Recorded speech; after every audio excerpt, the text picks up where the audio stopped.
இருக்கும். அந்த சந்திரன் 6 இடத்துக்கு சுகமாக இருக்குதுன்னா சுகமான இடமாற்றமாக இருக்கும். அப்போ ஒருத்தர் ஓடி போயிட்டாங்கன்னா அந்த குரு சந்திரன் 6 இடத்திற்கு அந்த சந்திரன் மறைஞ்சிருந்தது அப்படின்னா, குரு தொடர்பு இருக்குது, அந்த 6 இடத்திற்கு சந்திரன் மறைஞ்சிருக்குது அப்படின்னா, இந்த வீட்டில் இவங்க கொடுத்த நெருக்கடி, இல்லை ஸ்கூலில் கொடுத்த நெருக்கடி, ஆஃபீஸில் கொடுத்த நெருக்கடி, கடங்காரங்க கொடுத்த நெருக்கடி, அதனால் ஓடி போயிட்டாங்க.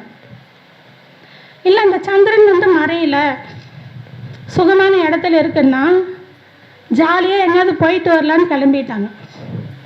ஜாலியாக எங்கேயாவது போயிட்டு வரலான்னு என்னது கிளம்பிட்டாங்கன்னு அர்த்தம்.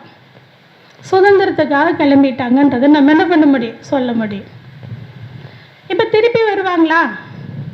இப்போ திருப்பி வருவாங்களா? அடுத்த கேள்வியெல்லாம் கேட்பாங்களா இல்லையா? அதுக்கு வழிபாடு நீங்கள் சொல்லி தான் ஆகணும்.